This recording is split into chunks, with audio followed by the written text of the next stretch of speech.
Entonces, el día de hoy vamos a ver las últimas secciones del artículo. En especial, ya terminamos toda la estructura IMRAD. Vimos título, abstract, la estructura IMRAD que incluye introducción, metodología, resultados y discusión. Y hoy vamos a ver las conclusiones y luego unas secciones adicionales del artículo que creo que son importantes, que ya no tienen que ver tanto con el contenido técnico, sino un contenido de formato.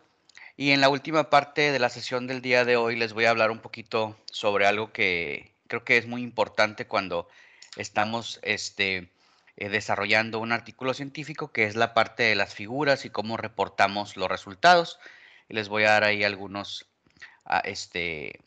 algunas recomendaciones que creo son bastante útiles cuando estamos armando nuestras figuras en nuestra sección de resultados. Y bueno, también en nuestra sección de introducción siempre podemos poner algún esquema, o en la metodología podemos armar tablas, etcétera. Entonces, bueno, déjenme comienzo a, a compartir pantalla.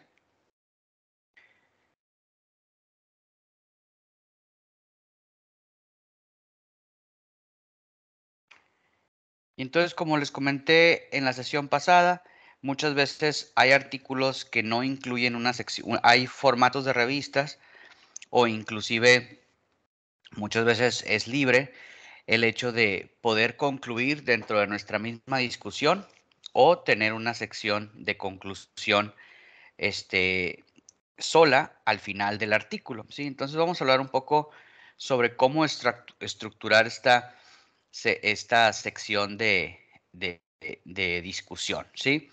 Y como les mencionaba, por ejemplo, si vemos este ejemplo de artículo aquí a mano derecha, ya vimos todas las secciones en sesiones previas, por ejemplo, el título, los autores, las afiliaciones de los autores, el abstract, la introducción, los resultados, la discusión, las conclusiones. Ahorita vamos a ver materiales y métodos. Y nos falta ver conclusiones. Vamos a ver cómo escribimos la parte de acknowledgements y la parte de contribución de los autores y las referencias. Eso es lo que vamos a ver el día de hoy. Y en esta parte de como este, pues resumen de los autores, usualmente aquí lo que hacen es que muchas veces ponen algunas revistas una bibliografía en donde también incluyen aparte, muy individual, cada uno de los autores con su afiliación y una pequeña reseña de ellos mismos, ¿sí? Eso es a veces. Entonces, ¿cómo estructuramos la última sección, que es la sección de conclusiones? Entonces, eh, realmente la sección de conclusiones debe de ser una sección en donde básicamente cerramos el artículo, ¿sí?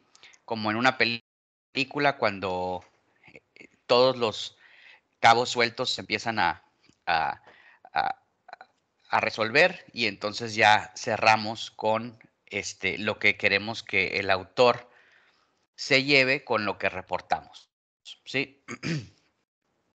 En general, las conclusiones son muy cortas, entre uno o dos parrafitos, ¿sí? Y nos sirven justamente para eso, para cerrar, y que eso es con lo que se va a llevar el autor una vez que termine de leer el artículo. Se va a llevar estas conclusiones, ¿sí? Es lo último que va a leer. Entonces, las conclusiones deben de incluir un resumen de los resultados y las significancias más importantes. Entonces, los resúmenes de los resultados, usualmente cuando se escriben de forma de conclusión, recuerden que tenemos que cerrar con oraciones que, si por ejemplo nosotros, en una sección de resultados, por ejemplo, nosotros podemos decir, Se observó que este material, al ser sintetizado, obteníamos estas dimensiones y estas características morfológicas, ¿sí? Entonces, cuando nosotros escribimos las conclusiones, se escribe como si lo escribiéramos al revés, ¿sí? En este artículo reportamos materiales que están dentro de este rango y con estas características, y luego se pone una perspectiva de ese resultado, cómo impacta a la literatura o cómo impacta a nuestro cuerpo de conocimiento, ¿sí? Por lo tanto, este material es capaz de ser utilizado para esto y esto, y tiene estas aplicaciones, ¿sí? Entonces, así es como concluiríamos más o menos de forma breve, y en ese tono, cómo es que se ponen los resultados en perspectiva con el impacto que esto tienen o la contribución que estos resultados aportan al nuevo conocimiento, ¿sí? Ahora, la sección de conclusiones, pues también la tenemos que concluir, o tenemos que al final hacer una, un, eh, un resumen breve ya muy general de los resultados, cómo impactan, no en específico al cuerpo de resultado, al cuerpo de conocimiento, sino ya de forma general. Y en especial, yo pienso que una buena recomendación es para cerrar las conclusiones. A mí me gusta usualmente mencionar futuras direcciones del conocimiento, que estos resultados nos permiten a nosotros, nos permitirían a nosotros seguir estudiando o seguir explorando.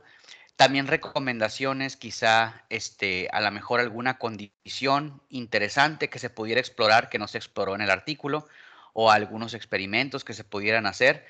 También se recomienda, como parte de la conclusión de la conclusión, cuáles serían algunas de estas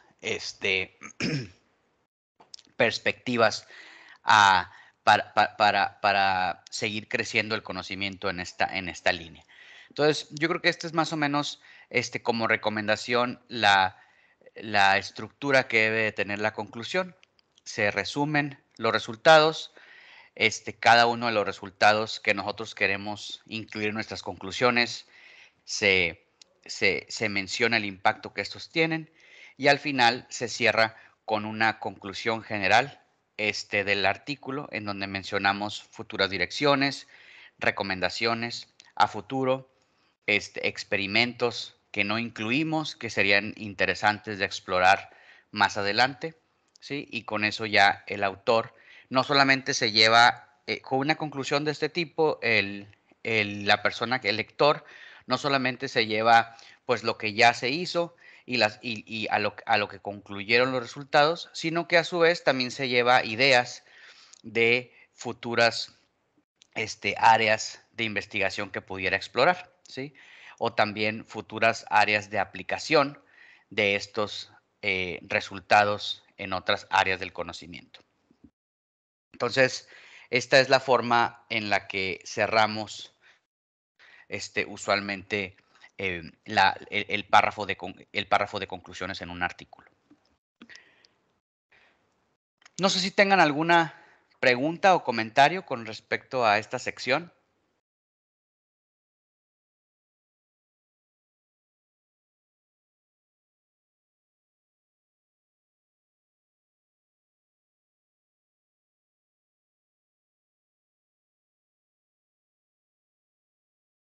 Adelante, Oscar. Sí, gracias. Buenos días. Aquí en esta parte yo quisiera hacerle el hincapié respecto a la necesidad de mencionar en la conclusión, doctor, el cumplimiento o no del objetivo planteado en la introducción, ¿verdad? Decir si se cumplió el objetivo o no se cumplió el objetivo propuesto, y si no se cumplió, qué fue lo que impidió que se lograra ese objetivo, porque de todos modos eso también es conocimiento. Y si se logró el objetivo, ¿qué fue también lo que en gran medida contribuyó a que se lograra? No sé, doctor, ¿qué opina respecto a eso? Sí, claro, muy importante contribución, Oscar. De hecho, en la sección de conclusiones, esta perspectiva en la que se ponen los resultados, ahí me faltó, como dices, incluir el hecho de que no solamente se pone en perspectiva con respecto al trabajo que han hecho otros en la literatura, sino que también ahí ponemos en perspectiva de nosotros con el objetivo inicial que teníamos, logramos si se logró o no ese objetivo que se había planteado inicialmente. Entonces es una perspectiva de dentro de los resultados que se presentan en el artículo. ¿Sí? Entonces, por ejemplo, si estamos reportando la síntesis de algún material, ¿sí? Entonces podemos decir, bueno, de acuerdo a la hipótesis que se tenía, en donde se deseaba construir un material, o no, bueno, se puede escribir, se desarrolla este material con estas características, con estas aplicaciones, lo cual con estas conclusiones o con estos resultados cumplimos con el objetivo inicial y a su vez estos resultados abonan al cuerpo del conocimiento, etcétera, ¿no? Y podemos ser un poco más explícitos en cómo logramos el objetivo o como dices, si cumplimos solamente algunos de los objetivos que teníamos inicialmente, a lo mejor si logramos la síntesis del material, pero alguna de las características que deseábamos no, no se lograron. También ahí lo podemos dividir entre los objetivos que se lograron y al final en las recomendaciones podemos decir, o sea, este material tiene el potencial de también tener estas características que se querían lograr desde un inicio, pero sin embargo, creemos que bajo condiciones distintas o modificando la síntesis de esta o de esta otra forma, se pudiera incluir esas características dentro del material. Algo así dentro de la parte también de recomendaciones y conclusiones finales para que otros autores que a lo mejor están, o otros grupos de investigación que también están dentro de esas líneas, pues también puedan a lo mejor comenzar a trabajar en esta área para seguir enriqueciéndola, ¿sí? Muy bien, Oscar, excelente.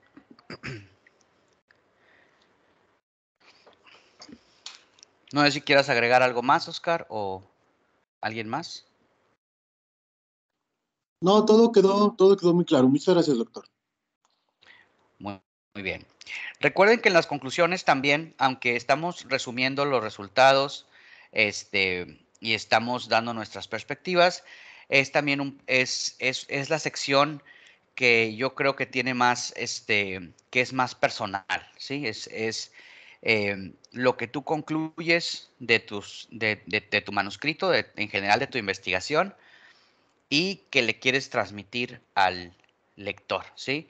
Entonces la conclusión, también como la discusión, que yo creo un poquito más la conclusión, es relativamente más personal. Obviamente, muchas veces hay artículos que usualmente tienen problemas cuando los quieren publicar porque se trata de concluir más de lo que realmente, y a veces sin darnos cuenta, ¿verdad? Estás tan embebido en tus resultados y en el artículo que a veces no te das cuenta que los resultados los quieres proyectar un poco más y lo tratas de incluir en la conclusión y muchas veces los revisores te pueden decir, bueno, ¿sabes qué? Mira, esta conclusión este, no realmente lo podemos concluir de esta manera, no de forma tan, tan sólida, porque pues te faltan estos resultados. Entonces, ahí la conclusión la tendrías que hacer un poco más suave, donde decir, bueno, nuestros resultados indican que esto, este, es posible, sin embargo, y luego ya la parte de la recomendación dice, sin embargo, pues hay algunos resultados adicionales que se tienen que hacer. Por ejemplo, en mi caso, nosotros usualmente trabajamos desarrollando fármacos, es una línea de investigación que yo tengo.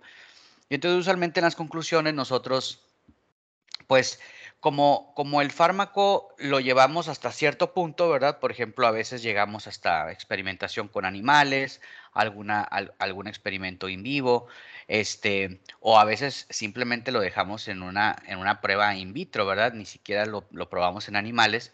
Y entonces, pudiéramos nosotros darnos, cuando lo llevamos hasta in vivo, a lo mejor un estudio en ratón, pudiéramos nosotros ser muy positivos y decir, con esto se demuestra que tenemos un nuevo fármaco para X o Y, o Y enfermedad. Por lo cual te dirían ahí, bueno, ¿sabes qué? Pues no, ¿verdad? Tu forma de concluir tiene que ser a fuerza que estos resultados son prometedores para incluir a este fármaco ya en una etapa clínica, ¿verdad? ¿Por qué? Porque pues todavía no es un fármaco aprobado, tiene que seguir un montón de regulaciones adicionales y entonces esa conclusión pues no sería correcta, ¿verdad? Aunque los resultados demuestran que hasta donde llegamos, pues sí, pero no es posible concluirlo de esta forma porque no hemos seguido los pasos adicionales. Como ejemplo de una conclusión que a veces queremos ser un poquito más positivos y terminar como le llaman los gringos, on a high note, ¿verdad? Entonces terminar así como que súper acentuando nuestros resultados. Y sin embargo también hay que ser realistas, ¿verdad? Podemos ser ligeramente positivos, sí, pero no de más. Sí es una delgada línea también. Entonces, cuando cerramos, hay que tomar en cuenta y hay que reflexionar. Y muchas veces también hay que pedirle a algunos colegas, este, o a nuestro grupo de investigación, así, a colegas cercanos, decir, oye, ¿cómo ves? Lee el artículo, ve cómo las conclusiones, cómo las ves, ¿crees que estamos cerrando de forma adecuada? O si ya tienes mucha experiencia en el área, pues tú sabes, obviamente, como asesor, inclusive los alumnos saben, hasta dónde podemos nosotros ser positivos en las conclusiones, ¿sí? Entonces eso es muy, muy importante.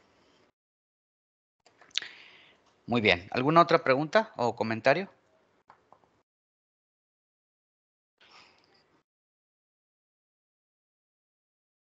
Bien. Entonces, con esto cerramos la estructura técnica del artículo, ¿sí? Como les menciono, ya vimos toda la parte técnica que involucra, bueno, un poquito el título, el abstract, la introducción, la discusión, los métodos, los resultados y las conclusiones. Esto es toda la parte técnica del artículo, ¿sí? En donde incluimos, donde estamos reportando la parte que hicimos en el laboratorio, ¿sí? Las siguientes secciones que vamos a ver, que son los agradecimientos, las contribuciones de los autores y las referencias, bueno, aunque las referencias también sustentan nuestro marco teórico y toda la parte de trabajo previo que se necesitó para realizar las investigaciones, es más que nada vamos a ver la parte de formato y, y la parte de qué tipo de referencias incluir, ¿sí? Entonces, los agradecimientos. La parte de agradecimiento es una parte muy importante y de hecho lo abordamos un poco cuando hablamos sobre, creo que fue en la segunda o tercera sesión, donde hablamos sobre los autores, ¿sí? Muchas veces lo mencionamos ahí, hay contribuciones de colegas o de técnicos o personas que abonan un poco al, al desarrollo del artículo, pero sin embargo no llegan, su contribución no es la suficiente como para, de la perspectiva de desarrollo técnico del artículo, como para incluirlos en la lista de autores. Entonces, esta sección existe aquí en donde nosotros podemos agradecer a estas a contribuidores adicionales, por ejemplo, a lo mejor si nos prestaron algún equipo, si ayudaron un poco a darnos un poquito de retroalimentación sobre algunos de los experimentos que estábamos planeando. También, por ejemplo, este, si fue alguna contribución pagada, por ejemplo, si le pagamos a algún técnico para que corriera alguno de nuestros experimentos, puramente sin interpretación. Entonces ahí, esta es una sección en donde podemos nosotros describir estos sucesos y agradecer a esos colaboradores adicionales que no son autores, ¿sí? Entonces, como lo menciona aquí, aquí se debe de mencionar cualquier persona, pero también organizaciones, ¿sí? Que hayan brindado algún tipo de apoyo para la realización de este, del artículo, que no califique como una aportación intelectual, porque ahí ya debería de ser considerada la persona un autor, ¿sí? Eh, Aparte de esto, es importante aquí en la sección de agradecimientos mencionar a las instituciones que, que nos brindaron apoyo con las instalaciones, donde realizamos las instalaciones. ¿Sí? Usualmente se pone ahí los agradecimientos, muchas veces un poquito redundante a los institutos de adscripción de los autores. Se mencionan aquí laboratorios en particular de las adscripciones, por ejemplo, si ustedes están por ejemplo, en mi caso, en la Facultad de Ciencias Químicas, pues podemos, usualmente yo agradezco al laboratorio en particular, de la facultad, en donde se encuentran la mayoría de los equipos y que utilizamos ahí la infraestructura para realizar los experimentos. Pueden también aquí incluir algunas instituciones adicionales, colaboradoras, que a lo mejor no son parte de las adscripciones de los autores, pero en donde se realizaron algunos experimentos. Por ejemplo, si el alumno hizo alguna estancia en algún centro de investigación, o si uno hizo alguna estancia dentro de algún grupo de investigación, se pone aquí en los agradecimientos, ¿sí? Ahora, las revistas en general han dividido, algunas de ellas han dividido los agradecimientos y la sección de financiamiento. Hay otros que dentro de los agradecimientos ahí se incluye la parte de financiamiento. Me gustaría comentar que especialmente para los alumnos o muchas veces no hay esa cultura tan arraigada en México, este, de mencionar los apoyos económicos que se obtuvieron de cualesquiera fuente, ¿sí? Aunque nos hayan aportado 5 pesos, se tienen que mencionar en la sección de financiamiento por dos motivos, ¿sí? Primeramente porque, y bueno, ahí se puede ser un poco, eh, eh, nos beneficia a los autores, porque cuando un artículo no menciona ningún financiamiento, pues es como si a nadie le importara que estás haciendo esta investigación, ¿verdad? Nadie te apoyó económicamente con esta investigación, entonces pues fue financiado por ti mismo, y entonces ahí hay un cierto sesgo de decir, bueno, ¿por qué nadie apoyó a estos grupos, a estos investigadores a hacer la investigación? Que realmente raras veces es el caso, ¿verdad? Entonces ahí, como siendo egoístas, siempre tenemos que poner alguna fuente de financiamiento, al menos para decir que a alguien más que a nosotros le importa esta investigación. Y la otra es que muchas veces no nos damos eh, cuenta que las fuentes, si nosotros obtenemos una fuente de financiamiento, se hace de la que sea, estas instituciones que dan ese financiamiento, pues les importa aparecer como entidades que financian proyectos de investigación en los artículos de investigación, y así ellos justifican esos apoyos que dan, ¿sí? Adicional al hecho de que uno, cuando recibe una fuente de financiamiento, pues tiene que hacer un reporte técnico, etcétera, decir cuáles fueron tus entregables, que usualmente pues incluye artículos de investigación. Entonces, en este caso, es importante incluirlos aquí para que ellos puedan mostrar estos artículos y decir, mira, nuestro financiamiento que nosotros le dimos a este grupo de investigación se tradujo en estos artículos, estas patentes, estos recursos humanos. Por eso a los alumnos que se gradúan de sus tesis. Al final de la presentación también deben de incluir la sección de agradecimientos, ¿verdad? En sus tesis también se incluye con qué fuentes de financiamiento se hicieron. ¿Por qué? Porque ahí cierras un ciclo, ¿verdad? El ciclo en donde se decide financiar un proyecto y entonces en donde se dice estos recursos fueron utilizados para desarrollar estas tecnologías, ¿sí? Entonces es muy importante que siempre incluyen, ya sean los agradecimientos o hay algunas revistas que tienen una sección específica para fuentes de financiamiento, ya depende ahí, donde pongan esas fuentes de financiamiento, ¿sí? Ahora, también es muy importante, muchas veces se nos olvida, en especial aquí en México, que nuestros alumnos de posgrado o nuestros postdoctorantes tienen becas de CONACYT, ¿sí? O becas de alguna otra institución. Esos también son fuentes de financiamiento, ¿sí? Porque la persona está recibiendo un fondo, está siendo financiada de un fondo de alguna institución y entonces ahí también cuenta como fuente de financiamiento, no solamente para comprar equipos o reactivos o hacer pruebas. Entonces ahí también se debe de incluir que la persona X, el alumno o el postdoctorante, agradece a la institución por la beca entregada con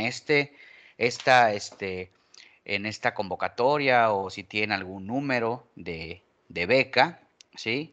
Este, para realizar los experimentos o para realizar la investigación aquí reportada, ¿sí? Ahora, por último, las fuentes de financiamiento, usualmente no nada más se dice agradecemos el financiamiento de CONACYT o de Y institución, sino que se debe de ser muy específico, ¿sí? Entonces, cuando nos dan una fuente de financiamiento, por ejemplo, un apoyo PAICIT de la universidad, un apoyo de CONACYT, de alguna convocatoria. Todos siempre traen un número en particular y también se menciona la convocatoria a la cual pertenece ese proyecto. Entonces, por ejemplo, si es un PAICIT, que usualmente es lo más común en la Universidad Autónoma de Nuevo León, es decir, PAICIT de la convocatoria 2021, 2020, 2022, con número de proyecto tal, ¿sí? Entonces ahí cuando el PAICIT, los que nos dan el proyecto PAICIT o en CONACYT también decir, oye, este número de esta convocatoria, cuando nosotros estamos reportando nuestro informe técnico o inclusive cuando las instituciones buscan en los buscadores donde se han mencionado los financiamientos, ellos ya pueden decir, mira, con el fondo que tuvimos, publicamos todos esos artículos. ¿Sí? Si no se menciona o estos productos, alguna patente, etcétera, si esto no se menciona, pues entonces ellos no tienen forma de comprobar que aunque es autor y obtuvo fondos durante ese periodo, pues no tienen forma de comprobar ellos que en especial ese artículo fue financiado por esa fuente, ¿sí? Entonces es muy importante esta parte. Muy bien, esta es la parte de agradecimientos. No sé si tengan alguna duda, comentario.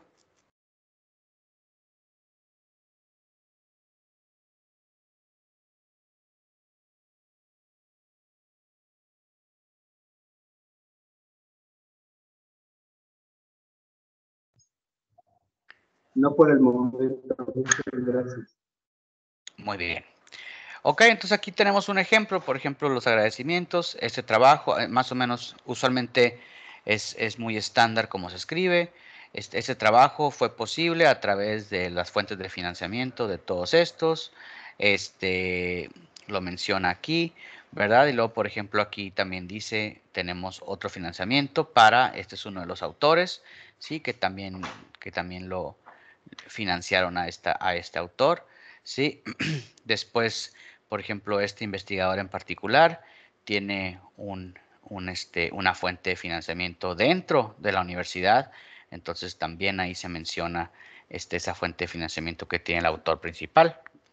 Digo, el autor de correspondencia, me imagino, porque este es un chair, que usualmente los chairs pues son salario adicional para los investigadores en las universidades. Este, aquí no me he dado cuenta. Ah, bueno, sí, aquí está, son los números de los grants de cada uno por ejemplo, del NIH. Estos son los números y el Young Investigator Grant que tiene este, eh, este autor. Sí, entonces así es la forma en la que se reporta. Este es un párrafo muy pequeño, nada más es de mencionar, si no, no querramos tampoco decir este, eh, alguna mención adicional de que en particular este fondo fue para esto, no, es nada más de forma general las fuentes de financiamiento que permitieron la investigación, ¿sí? Muy bien, entonces vamos a la siguiente, a la penúltima sección, que es la contribución de los autores, ¿sí? Entonces, recientemente, porque yo creo que no va a tener ni 10 años, o al menos a lo mejor sí se hacía, pero en revistas muy específicas, ahora es cada vez más común, yo creo que en la mayoría de las revistas, todas las controversias que se desarrollaban con respecto a la lista de autores y el orden, etcétera, eh, yo creo que por eso se decidió incluir ya de forma más explícita, no nada más dejar a la imaginación pues a cualquiera que lee el artículo, o inclusive a los mismos autores, cuál fue la contribución dependiendo de su orden en la lista de autores o de su posición en la lista de autores. Entonces, esta sección ahora es más común en donde se detalla, de forma tampoco no tan detallada, pero de forma un poquito más explícita, la contribución de cada uno de los autores en el artículo. Ahora, esta sección depende mucho del formato de la revista. Inclusive hay revistas que pues todavía no incluyen una sección de contribución de autores. Sí, aunque a mí ya no me ha tocado ninguna que no. Este, hay unas que tienen un formato muy específico. De hecho, hay unas que inclusive me ha tocado, son revistas que no quieren que sea tan libre, o bueno, no quieren que sea nada libre la escritura de este párrafo, entonces ellos ya tienen categorías, por ejemplo, escritura del artículo, entonces le pones este autor y luego te da una sección de puras casillas en donde dices, este autor contribuyó con, y luego le pones escritura del artículo y le puedes poner check, realización de experimentos y le puedes poner ahí crucita, todo lo que ha hecho, ¿no? La parte intelectual, las revisiones, y bueno, una serie ahí de actividades que te enlista dependiendo de la revista. Y hay otras que te dan un poco más de libertad para escribir la contribución a los autores, ¿sí? Entonces, en general hay que ver para esa revista en particular cuáles son las reglas. Si es libre, pues como lo menciona, es libre. Hay unas que es libre y luego a su vez te dicen, pero bueno, pero tiene que ir esta oración, ¿sí? Entonces, usualmente esa oración es, todos los autores leyeron y están de acuerdo con lo reportado en la versión final de este artículo, ¿sí? Entonces, aunque ya enlistes ahí actividades particulares de cada uno, esa oración siempre tiene que ir porque muestra que, bueno, todos los autores leyeron el artículo y están de acuerdo con lo que dice, ¿sí? Entonces, hay unas revistas que también te dan, que te forzan a que tenga este párrafo ahí específico en la lista de contribuidores, ¿sí? Entonces, cuando es libre, y bueno, y también cuando no, se tiene que demostrar claramente cuáles fueron las contribuciones de cada uno de los autores, ¿sí? En especial cuando tenemos una lista muy numerosa de autores, ¿sí? Si se tienen 3, 4, 5 autores, pues bueno, se puede ser un poquito más escueto, pero cuando tenemos 30 autores en un artículo, ¿verdad? O 10 o 15, pues sí debemos de ser un poquito más específicos eh, por el beneficio de cada uno de los autores, ¿verdad? Y también por, este, por ética y por ser justos, ¿sí? Porque a lo mejor es un, a lo mejor hay 15 autores y el 50% lo hizo uno, el 30 otro y luego los otros 12 el 20% nada más, entonces pues hay que decir, oye, el de 50 hizo todo esto, ¿sí? Entonces, este, esta sección es importante para ser justos y para ser profesionales. Entonces, aquí es una forma libre, pero por ejemplo esta parte, esta última oración es como les menciono, la pide el journal. Dice, todos los autores contribuyeron a revisar y editar el manuscrito final y aprobaron la versión final de este manuscrito. Entonces de esa no te salvas, esa tiene que ir a fuerza. Pero por ejemplo, si pueden leer esta parte, pues son bastante específicos. Por ejemplo, este autor diseñó el estudio y lo realizó, supervisó los datos y su colección, realizó los experimentos, analizó, interpretó los datos y escribió el manuscrito. Entonces esta persona pues contribuyó de forma muy significativa al artículo. Después estos otros autores contribuyeron al diseño del estudio, implementaron y desarrollaban experimentos, interpretaron los datos y revisaban el manuscrito. Luego este autor de aquí desarrolló experimentos, contribuyó al análisis de la interpretación de los datos. Este otro autor ayudó con el diseño de estos estudios en particular y analizó la interpretación de estos datos en particular. Y luego este otro autor estuvo involucrado en el diseño del estudio, la interpretación y revisó el material, el manuscrito de forma crítica y contribuyó con un contenido intelectual importante, ¿sí? Entonces, aquí pueden ver que ya claramente se ve cuáles fueron las contribuciones de cada uno de los autores, ¿sí? Entonces, es importante que se escriba de forma clara, concisa, tampoco ser tan específicos, pero sí que se le haga justicia a cada uno de los autores. ¿Hasta aquí hay alguna pregunta o comentario?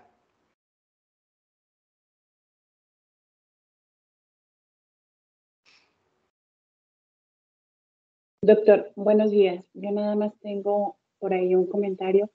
Ahorita que vaya a la estructura de las imágenes, que nos decía que nos quería mostrar por ahí un ejemplo de un framework o de un esqueleto, pues así lo he mencionado. No sé si podría dar yo un ejemplo personal porque sí a mí se me dificulta luego cuando tengo demasiada información cómo distribuir y cómo equilibrar las imágenes dentro del escrito. Sí, claro. En la sección de imágenes, me dices, en la sección de desarrollo de figuras. Sí, ya ve que al final, en el preámbulo de la charla nos comentaba que iba a ser una seccioncita pequeña de cómo distribuir las imágenes. Entonces, no sé si pudiera en un momento me dio la oportunidad de compartir la pantalla para que mostrarle un ejemplo. Sí, claro. Sí, claro. Sí. Gracias, Adriana. Angelina. Muy bien. ¿Alguien más? ¿O seguimos con la última sección? Muy bien. Entonces, la última sección que vamos a ver aquí es la parte de referencias, ¿sí? Que como pueden ver es la última sección de del artículo. Entonces, vamos a hablar un poco sobre el formato de las referencias y en particular les voy a dar algunas recomendaciones de qué referencias usar o qué tipo de referencias usar para tener un poquito más de que nuestras referencias sean de forma convencional, a conforme la mayoría de los journals lo piden, y también para que las referencias realmente sustenten de forma lógica y sólida lo que estamos tratando de sustentar, que no hemos hecho nosotros. Al final de cuentas, cuando nosotros ponemos una referencia, es algo que nosotros, en lo que nosotros nos estamos sustentando para ya sea alguna técnica que estamos utilizando o ya sea para justificar el por qué estamos haciendo estos experimentos en la introducción, o simplemente para discutir cómo nuestros resultados se comparan con el cuerpo de conocimiento que existe en la literatura. Entonces, algo muy importante, yo creo que uno de los consejos más importantes que les quiero dar con respecto a las referencias, pues es el hecho de que solamente referenciemos fuentes primarias, ¿sí? Creo que esto, aunque a lo mejor es lógico para algunos, yo recuerdo mucho cuando estaba escribiendo mi primer artículo en el doctorado y que muchas veces en la parte de introducción se nos dificulta, y hay fuentes, primarias muy interesantes que pudiéramos citar, ¿verdad? Pudiéramos citar alguna nota periodística, pudiéramos citar el famoso Wikipedia. Siempre es más interesante citar eso porque pues los resultados como no han seguido una, una revisión por pares, hay muchos artículos o muchas fuentes que pues son un poquito más sensacionalistas, un poquito más burdos en la forma de plantear los datos o de plantear algunas conclusiones y entonces pues si queremos ser para la planteación de nuestro problema, si queremos decir la importancia que tiene nuestra investigación, pues a veces pudiéramos estar tentados a referenciar algunas de esas notas e inclusive tratar de replicar lo que dicen para hacer o para decir que nuestra investigación es sumamente importante, ¿sí? Como recientemente, así como nota adicional, no sé si han visto, en las últimas par de semanas ha estado dando la vuelta este,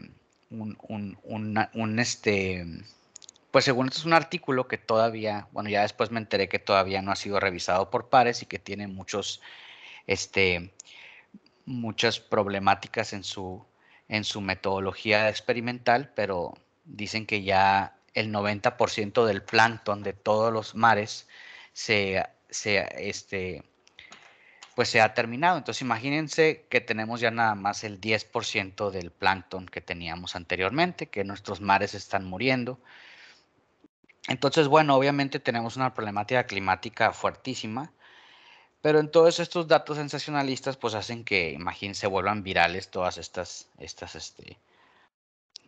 noticias, todo el mundo las lee, etcétera, ¿verdad? Entonces generan esa audiencia, luego ya uno va y ve fuentes, a lo mejor no fuentes primarias, pero fuentes críticas, porque pues todavía no es un dato proveniente de una fuente primaria eso, y ya dicen ahí cuáles, pues cómo fueron hechos los experimentos, que fueron hechos de una forma pues totalmente tendenciosa, etcétera, ¿no? Entonces, este, alguien que trabaja con el plancton de los mares, ¿verdad? Pues pudiera decir, ay, voy a citar esta referencia no primaria, ¿verdad? Para hacerlo mi investigación sumamente importante y que vamos a abordar una problemática crucial, ¿no? Entonces, es importante que las fuentes que citamos en un artículo científico sean fuentes primarias, ¿sí?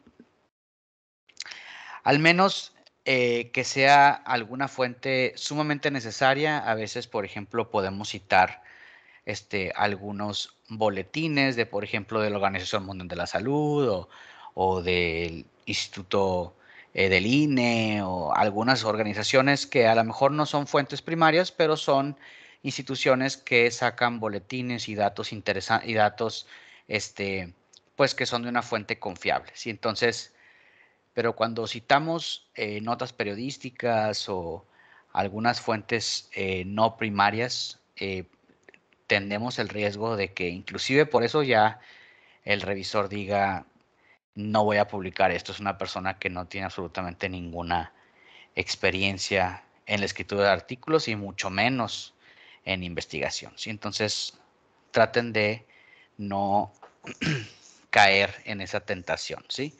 O inclusive a lo mejor por ignorancia,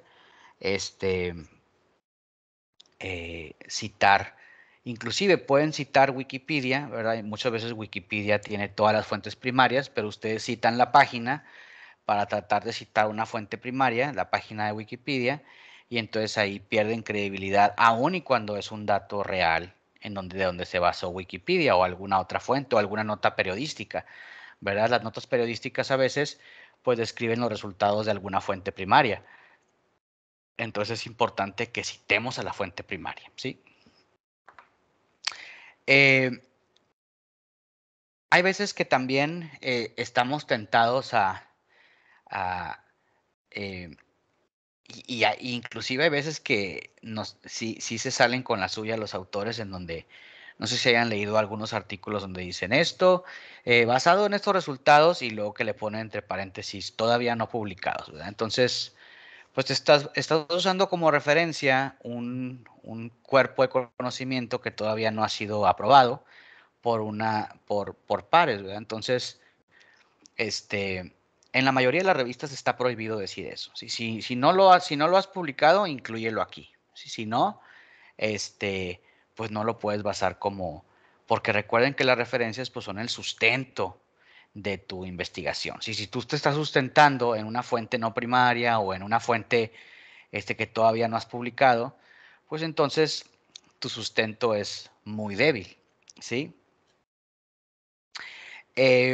Hay veces en las que podemos, las únicas veces que podemos hacer esto es cuando nuestro artículo ya está en proceso de ser publicado, que ya está aceptado y todavía no tenemos una cita. Y entonces a veces sí podemos, eh, eh, y usualmente se pone la cita, los autores, el nombre del título, etcétera, y luego en vez de ponerle ya toda la cita bibliográfica, se pone impress, ¿no? O sea que ya está en proceso de ser publicado, pero eso quiere decir que ya el artículo ya está aceptado. Y usualmente el editor de la revista te va a pedir comprobación de que ese artículo verdaderamente ya ha sido aprobado y ya está nada más en la prensa y solamente por eso no puedes poner una referencia completa.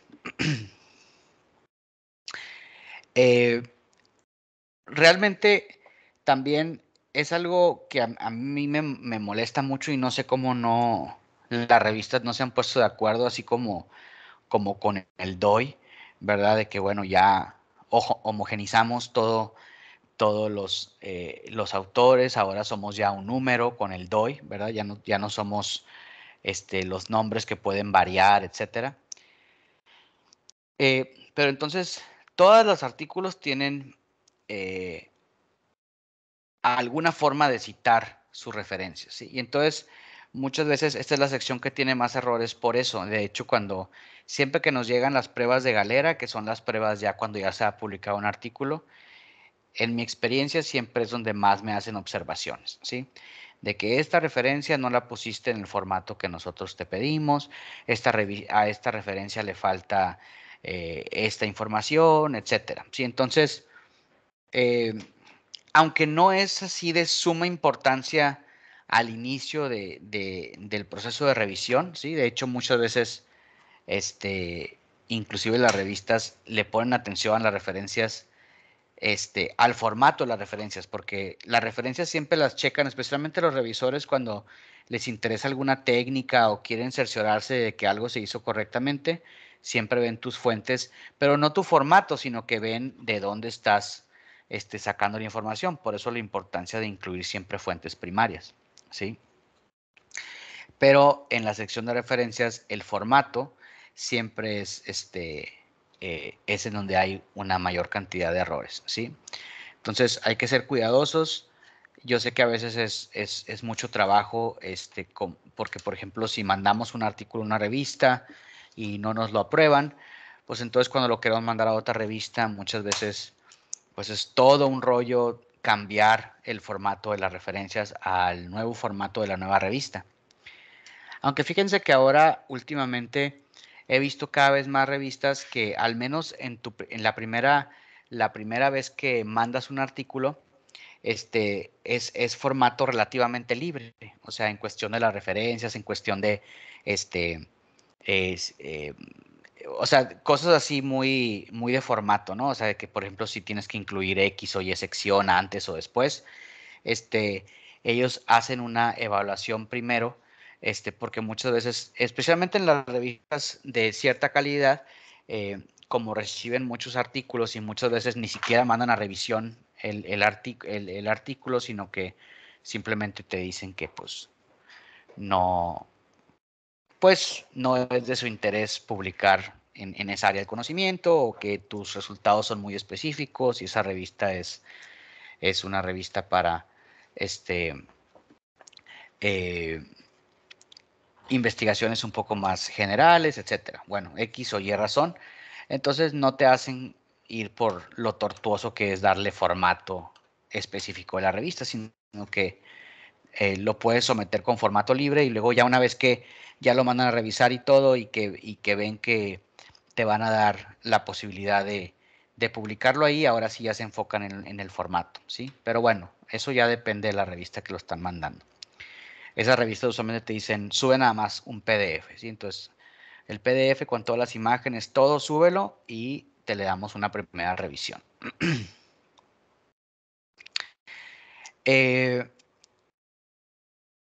Entonces, bueno, como es donde tenemos más errores, pues siempre conviene al menos que no seamos así, este, que nos veamos como que ni siquiera vimos el formato de autores, porque por ejemplo, no sé si sepan, pero hay diferentes formas de citar, ¿sí?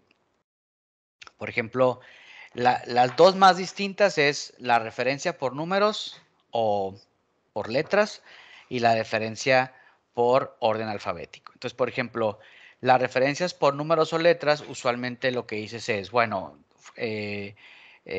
das tu oración y lo vas a citar y lo pones con superescrito o con entre paréntesis, etcétera, y pones un número o una letra.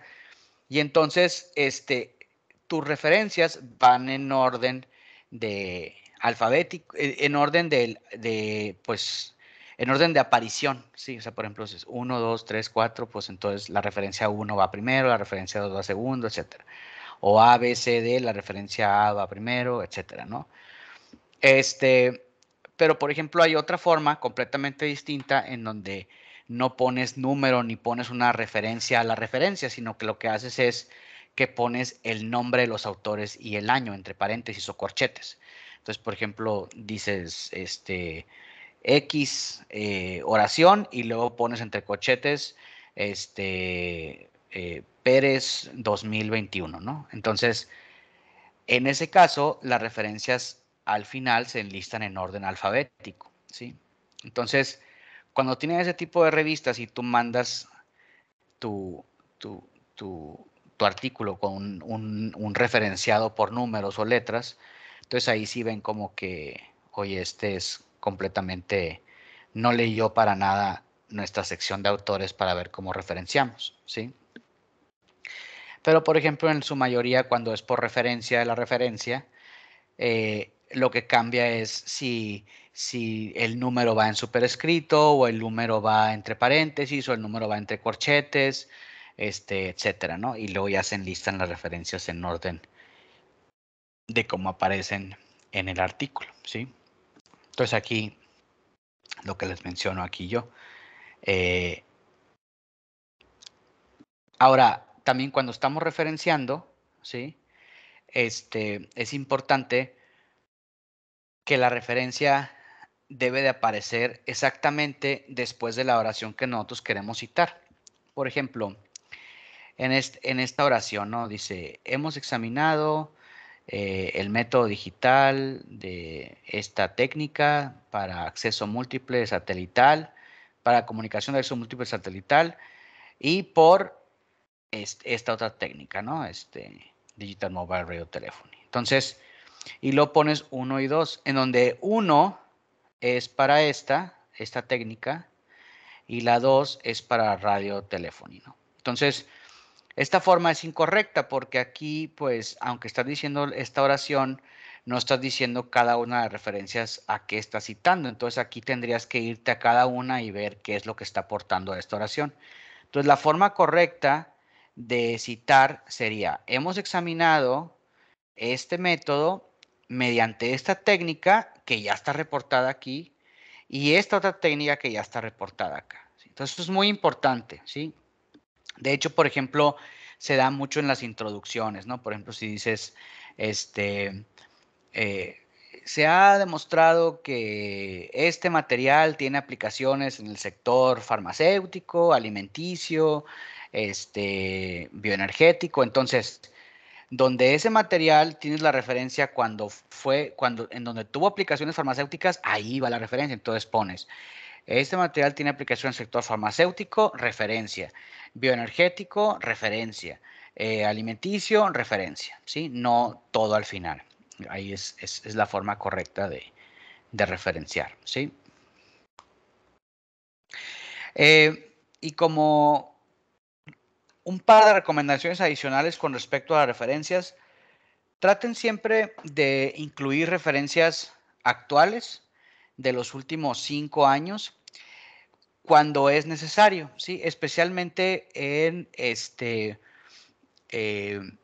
la sección de discusión. Si en la sección de discusión, pues tenemos que tener comparación con, al menos que estemos probando algo que alguien hizo hace 20 años y lo estamos comparando con ellos y nadie ha hecho algo similar en los últimos 20 años, ¿sí? En la discusión cuando referenciamos artículos no recientes, lo que dicen es que, bueno, le da la sensación al lector de que, bueno, o sea, nadie ha hecho nada en 20 años y ¿por qué lo comparas con ellos si no lo comparas con algo más real, más reciente? En la sección de introducción es válido poner una mezcla, sí, o sea, tanto de que es un problema de antaño y sigue siendo ahora, y a su vez, pues también enfocarnos en las nuevas, ¿sí? En las técnicas sí es importante mencionar los artículos de la técnica en donde se utilizó por primera vez. ¿Sí? Por ejemplo, si estamos utilizando una técnica, no sé, X, pues entonces ver quién es el que desarrolló esa técnica, ¿sí? Para citarlos. Entonces ahí pueden ser referencias pues bastante antiguas.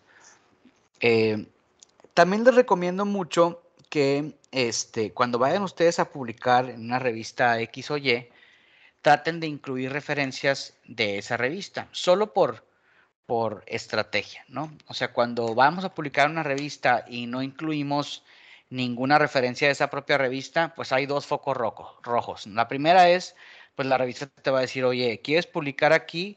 Y ni siquiera has leído ninguno de los artículos que se publican aquí, ni te estás basando en ninguna fuente de conocimiento de esta revista, ¿no?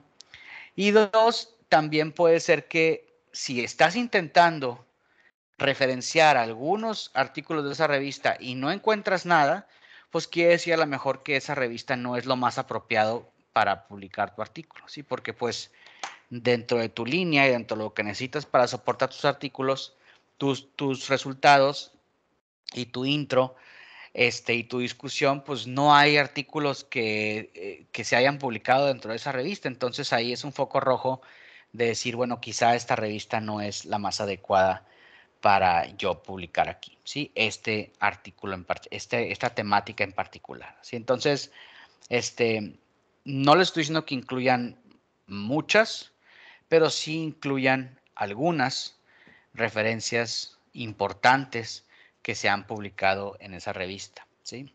Eso les permite a ustedes pues ser un poco más congruentes también con dónde están publicando, el editor en jefe ve que tienes referencias de ahí, y bueno, también obviamente todos tenemos intereses personales cuando se referencian revistas de ese journal en particular, pues ahí estamos aumentando las citas a ese journal, ¿verdad? Y estamos haciendo que ese journal pues crezca en cuestión de citas que tiene y en cuestión del factor de impacto, etcétera, ¿no?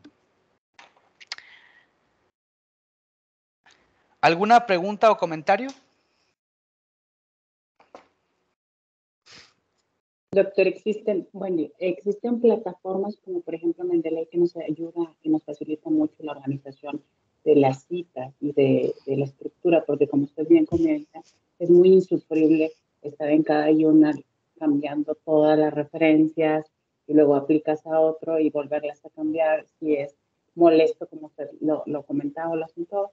Entonces, sí existen plataformas que nos facilitan mucho esta tarea. Sí, de hecho, qué bueno que lo mencionas, Angelina, porque eso no lo mencioné. Para las referencias hay programas que nos permiten a nosotros con un solo clic decir, ahora lo quiero poner en este formato de esta revista en particular, ahora en este formato, etcétera. Sí, te hace todo el cambio automáticamente en tu artículo. Yo utilizo una plataforma que se llama EndNote. Nada más que esta plataforma, pues yo la pago, porque usualmente las universidades, pues no, porque es un programa relativamente caro. Y luego otra vez, o sea, antes lo podías, obtener o compartir, etcétera, y ahora ya es personalizado. De hecho, lo puedes usar nada más en una computadora. Y si lo das de alta en otra computadora, pues tiene que estar apagada la otra o haberte hecho logado de la otra computadora. Entonces, sí es complejo, pero EndNote es una maravilla. Y Mendeley, que es es una versión gratuita, es un shareware, también es muy bueno. De hecho, mis alumnos trabajan con Mendeley, y bueno, te permite hacer estos cambios en las referencias, de forma muy rápida, ¿sí?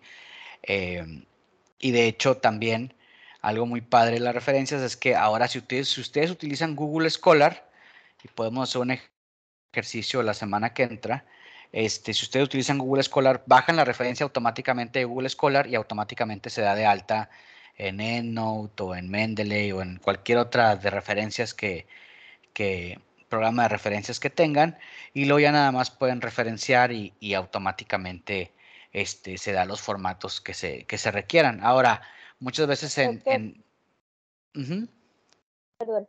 Eso que comenta de lo de Google Scholar es cuando le ponemos en las dos comillas, ¿verdad? así Y es, te arroja la cita. así es. Cuando le Ok. pones en las dos comillas, ahí te viene, y podemos hacer un ejercicio la semana que entra, ahí te viene como bajar la referencia y luego automáticamente se da de alta en tu biblioteca de Mendeley o de EndNote, y luego ya en Word o en alguna, este, eh, pues en el programa que estés escribiendo, en Pages, o ya lo puedes ahí decir, ahí agregar cita y lo citas y ya te trae toda la información. La única desventaja de eso a veces es que en Google Scholar a lo mejor los que dan de alta las referencias a veces no tiene toda la información completa, entonces ahí puede ser que en casos aislados tengas referencias incompletas y entonces pues el Mendeley o el EndNote pues no tienes información y te pone una referencia incompleta en tus referencias, ¿verdad? O sea, a lo mejor les falta, no sé, el volumen, qué sé yo, ¿no? Entonces, hay que tener cuidado nada más con eso, y darle una checada adicional. Pero sí, aquí Angelina nos compartió, en el chat la herramienta, Mendeley este, para la organización de las referencias, y que de hecho, bueno, yo Mendeley no lo he usado, pero EndNote de hecho te dice, o sea, para esta revista en particular, ese es el formato que usan y se actualiza constantemente. Entonces, si lo vas a mandar a una revista en particular, ya te dice ahí, vas a mandar esta revista, déjame le doy el formato que tiene la revista. Entonces es algo muy conveniente, porque sí es una de las, Partes más este, tortuosas. ¿Mande? Es una de las partes más tortuosas. Y en el caso del EndNote, ¿es anualidad? Sí, es una anualidad que se paga. De hecho, es anualidad, pero te lo cobran mensualmente. O sea, si lo pides por todo el año, te lo cobran más barato. Este, pero por ejemplo, yo porque, pues yo aprendí a escribir con EndNote, a mí me lo daban en mi grupo de investigación donde yo trabajaba, entonces y tengo toda mi biblioteca de todos mis artículos anteriores, en EndNote. Entonces, para no hacer todo el cambio, O sea, no es súper caro, creo que te cuesta como 2,000 pesos al año el programa. Pero bueno, en mi perspectiva sí vale bastante la pena. Para mí que yo no he usado Mendeley, y pues no quiero aprender si ya me sé muy bien este programa que tengo. Pero en general, cualquiera de los dos, lo hacen muy bien. De hecho, cuando mis alumnos me entregan un artículo con Mendeley, pues o sea, tienen las referencias muy bien desarrolladas. Lo único ahí es que pues no son compatibles uno con el otro. Entonces, cuando empiezan a escribir ellos el artículo y me lo envían, pues yo ya les tengo que decir, oye, aquí esta referencia, tienes que poner esta otra, etcétera, y ya lo tienen que hacer ellos porque pues yo no tengo Mendeley. Entonces, eh, esa es una de las desventajas de EndNote y Mendeley en particular. Doctor, también yo tengo un comentario respecto a eso. Ajá, adelante. Bueno, gracias. Yo hace 2 años que comencé la maestría, estuve trabajando con una versión de Mendeley, que era como que la viejita, y funcionaba muy bien. Y ahora que regresé, tenía computadora nueva y todo, y descargué la versión más nueva, y esa no, o sea, está como que muy complicada y todo, entonces tuve que volver a descargar la versión viejita. Digo, si alguien sabe, ¿verdad?, cómo se utiliza la versión nueva, pues estaría bien si lo pudiera compartir, porque si yo de plano no pude, como que viene más resumida, o no sé, más sencilla, y mejor tuve que utilizar la otra. Ok. Sí, de hecho, pues la siguiente semana va a ser mucho de darle formato a los artículos, la parte de figuras, y toda la parte de cómo enviar un artículo. Va a ser más como tipo taller. Entonces, si alguno de ustedes está interesado en hacer una pequeña demostración de cómo utilizar la herramienta de Mendeley, adelante, me dice. Yo en este caso, pues no sé, pero no sé si Adriana, Angelina quiera, dar una sesión de unos 15 minutos para que explique ahí cómo utilizar la herramienta y lo podemos hacer inclusive, al inicio de la siguiente sesión del siguiente martes. Ok, tengo la versión viejita, pero igual me actualizo y ya. Ah, bueno. Entonces, bueno, dejamos esa para los primeros 15 minutos de la siguiente sesión, 15, 20 minutos para que nos muestres cómo funciona el Mendeley nuevo. Muy bien, excelente.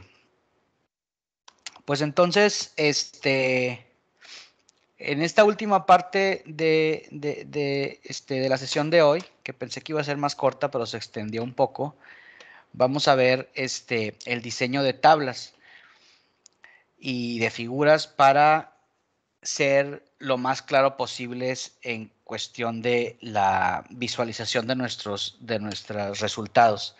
Y si no alcanzamos el día de hoy, te puedo ceder la palabra al inicio de la clase siguiente, Angelina, para que nos des ese ejemplo que tú querías mencionar sobre las figuras, y también lo de Mendeley. Pero en general, pues hay varios tips que les puedo mencionar con respecto a cómo armar tus figuras o tus tablas, ¿verdad? Ya que cuando nosotros estamos viendo un artículo, inclusive cuando vemos un artículo con figuras muy claras y bonitas, pues hasta nos da, aunque a lo mejor no sea del área, hasta como que nos arrastra a quererlo leer para ver qué son esas figuras tan, tan estéticas, ¿no? Entonces eso es algo muy importante de tenerlo en mente. Inclusive los revisores cuando ven tablas bonitas, yo sé que son mucho más benévolos con nosotros, ¿sí? Entonces hay que esmerarnos en esta parte visual del artículo. De hecho, hay ahora hay carreras, especialidades de diseño que se han desarrollado, que se llama visualización de datos científicos, que usualmente esas especializaciones la hacen diseñadores gráficos, ¿sí? Entonces, diseñadores gráficos que les interesa la ciencia empiezan a trabajar en esta forma de cómo visualizar los datos. De hecho, en mi grupo de investigación, cuando estaba haciendo mi postdoc en Boston, nosotros teníamos un par de personas especializadas en visualización de datos que eran parte del grupo de investigación. Entonces, aprendí un poco de ellos y ellos nos apoyaban muchísimo en la parte de realización de las figuras de nuestros artículos. Y a ellos les servía también para, pues para desarrollar proyectos distintos. Entonces, como ya les mencioné, las tablas y las figuras pues son elementos esenciales del manuscrito, ¿sí? Ya que nos permite la visualización de los datos de forma mucho más clara y precisa, ¿sí? Las figuras también nos permiten tanto a nosotros como al lector, a nosotros ordenar la información y que ésta se le comunique al lector de forma mucho más clara, en donde, de acuerdo a nuestras gráficas, podamos mostrar tendencias, correlaciones, diferencia de efectos entre diferentes variables, etcétera, ¿sí? En donde realmente a lo mejor si tratáramos de escribir lo que queremos comunicar con una tabla o con una gráfica, pues sería un poco tedioso e inclusive a veces complejo de expresar con puro texto, cuando realmente si tienes la ayuda de un visual es mucho más fácil expresarlo, ¿sí? Entonces, cada vez, debido a todas las herramientas que se han desarrollado, digitales, pues es más común que los artículos, aparte de que tengan sus respectivas gráficas y tablas que reportan resultados. De hecho, no sé si les ha tocado, pero muchas revistas ahora te piden, y no te lo piden todavía de forma obligatoria, sino que te dan el espacio para que lo acompañes tu video a lo mejor con algún audiovisual, por ejemplo, algún video. Inclusive hay unas revistas, la revista Springer Nature, la editorial Springer Nature, en la mayoría de las revistas en las que yo he publicado, te dicen si quieres acompañar tu artículo con una presentación de 3 minutos en donde tú te grabes con una presentación de PowerPoint y expliques con tus gráficos lo que quieres comunicar con tu artículo, ¿sí? Puedes incluir también audios, y luego pues tenemos también los substats gráficos, etcétera. Entonces son herramientas muy útiles que le dan mucha más visualización a tus artículos, ¿sí? Y permiten que pues estos artículos y esta información se divulgue de forma más adecuada. Entonces aquí, como les menciono, una vez que ya sale publicado el artículo, pues te permiten o te dan el espacio para que hagas una presentación de unos 3 minutos y que en 2 y 5 diapositivas expliques la publicación. Entonces, ¿cómo le hacemos para seleccionar el tipo de gráfico más adecuado? Entonces, hay varios tipos de gráficas convencionales que podemos utilizar. Por ejemplo, usualmente las más comunes que vemos en los artículos, al menos del área de investigación donde yo trabajo, pues son las gráficas de barra, ¿sí? Y estas gráficas de barra son muy útiles para comparar efectos diferentes de distintas variables que queremos nosotros visualizar. Con una gráfica de barra, si estamos tratando, por ejemplo, a concentraciones diferentes de algún fármaco o concentraciones diferentes de algún reactivo, podemos monitorear algún efecto en particular de esa concentración y entonces vemos si hay una tendencia a la baja, una tendencia a la alta, conforme va cambiando la concentración o conforme va cambiando alguna variable. Entonces, las gráficas de barras son muy útiles y aparte las gráficas de barras le podemos poner las barras de error también y podemos claramente visualizar cuáles son cambios significativamente diferentes y cuáles no. En particular, también podemos utilizar gráficas de líneas y usualmente estas las hacemos cuando queremos mostrar un comportamiento entre dos variables, una variable independiente y una variable dependiente. Usualmente en las gráficas de líneas, la variable independiente pues es usualmente el tiempo, ¿verdad? Es muy útil cuando queremos hacer cómo se comporta una variable a lo largo del tiempo, es muy útil utilizar una gráfica de líneas, ¿sí? En donde vemos tendencias a la baja, a la alta.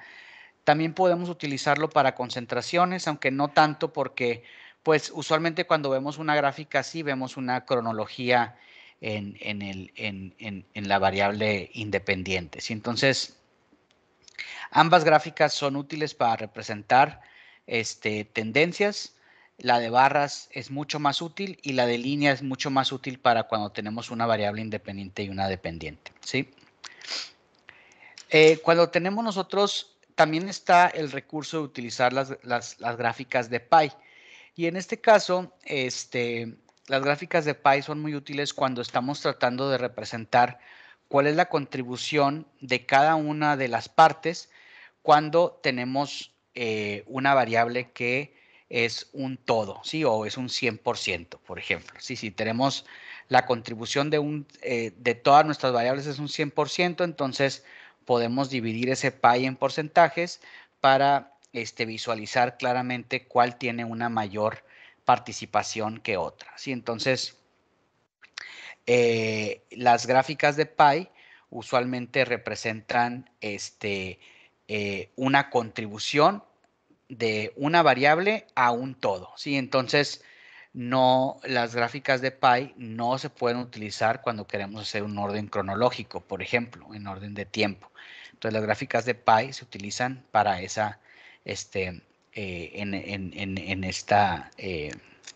para estas aplicaciones, cuando queremos representar contribuciones, ¿sí? Y después otra gráfica muy interesante son los histogramas. Los histogramas son formas muy precisas de comunicar cuando tenemos una variable que tiene una distribución. Por ejemplo, en el caso particular de mi grupo, pues lo utilizamos mucho para determinar tamaño de partícula en una muestra de partículas que tienen diferentes tamaños. Entonces, si tenemos muchos tamaños de partícula, pues podemos ver cuántas partículas hay de cierto tamaño, cuántas hay de cierto otro y podemos ver una distribución, es un histograma. También esto sirve mucho para cuando hacemos en ciencias sociales, cuando hacemos encuestas y queremos ver en dónde una población, cómo se distribuye su comportamiento de una población. Los histogramas son gráficas muy útiles. Ahora, en la visualización de datos, nos permite a nosotros, ya podemos empezarnos a poner mucho más creativos, porque podemos poner diferentes, unas gráficas como parte de otro, porque por ejemplo pudiéramos poner en orden cronológico para cada tiempo una gráfica de pie, ¿sí? Entonces ahí ya tenemos como una fusión entre una gráfica de líneas en donde cada punto es a lo mejor un pie, ¿sí? Entonces ahí tenemos un orden cronológico y cómo va cambiando el pie a lo largo del tiempo, ¿sí? Entonces ahí pudiéramos hacer fusiones de este tipo de gráficas y pues podemos ser muy creativos y obviamente los diseñadores gráficos pues tienden a ser mucho más creativos que nosotros en ese aspecto, ¿sí? Por eso la visualización de datos pues usualmente es algo que desarrollan ellos en conjunto con los investigadores. Entonces, otra recomendación que les doy es que en la mayoría de los casos es útil utilizar escala de grises. Uno, para eliminar problemas cuando las personas imprimen los artículos, la mayoría de las veces pues no los imprimen a color. Entonces, si usualmente utilizamos escalas de grises, nos permite a nosotros que los lectores lo puedan visualizar de forma adecuada, tanto en papel como en línea. Y la otra es que a veces también eliminas costos. Las revistas usualmente por tener gráficas a color, pues te cobran un extra. Entonces, si lo pueden hacer en escala de grises, siempre es interesante, es muy profesional, es muy elegante, ¿sí? Pero también el color cuando se necesita, el color también es muy útil, ¿sí? Recuerden tratar de hacer un esqueleto gráfico de su manuscrito, en donde con las puras gráficas podamos demostrar la historia de nuestro artículo, ¿sí? A mí en particular no me gusta los fondos, por ejemplo, en las gráficas de barras, tener las líneas de fondo. A mí en particular no me gusta y me gusta que sean mucho más limpias las gráficas. Eliminen, por ejemplo, si tuvieran aquí un fondo azul, etcétera, traten de ser lo más limpios posibles, ¿sí? Cuando estamos representando gráficas para representar datos, menos es más, ¿sí? Ya hay algunas herramientas que podemos utilizar en el diseño, ya me lo habían preguntado en una sesión anterior, pero por ejemplo podemos utilizar PowerPoint, que es lo más común que usan los alumnos que lo manejan para hacer gráficos. Yo uso Adobe Illustrator, que también aunque es para diseñadores, yo aprendí a la mala porque eso era lo que utilizaban cuando estaba haciendo mi postdoc. Entonces me costó mucho, pero es una herramienta muy poderosa, pero no es tan intuitiva como PowerPoint, que obviamente tiene muchas más herramientas en Adobe Illustrator para hacer gráficas mucho más padres. También pueden utilizar CorelDRAW, que muchas personas en las licenciaturas lo utilizan, especialmente los arquitectos. Origin se utiliza mucho en ciencia y Origin te hace gráficas muy bonitas, pero también le tienes que saber. Excel, Photoshop, etcétera, son algunas de las herramientas que podemos utilizar para hacer nuestras figuras, ¿sí? Bueno, voy a continuar esta sección en la sección del martes, ¿sí? Para darle algunos ejemplos y también para que Angelina nos muestre el ejemplo que ella trae. Y a su vez también empezar la sesión de utilizar Mendeley, ¿sí? Muchas gracias. No sé si tengan algún comentario o duda. Se me fue el tiempo. No, está bien, Doc. Entonces, la próxima semana empezaríamos con los 15 de la retro de Mendeley y también lo que le comentaba de las imágenes. ¿El ejemplo que querías dar de las figuras? Uh-huh. Así es. Ok, ya está.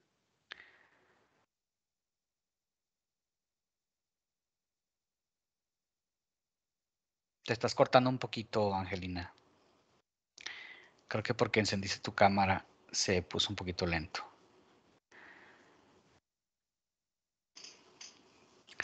Muy bien. ¿Alguien más tiene algún comentario? Si no, para cerrar y nos vemos el próximo martes. Sí, como que se cortó, perdón.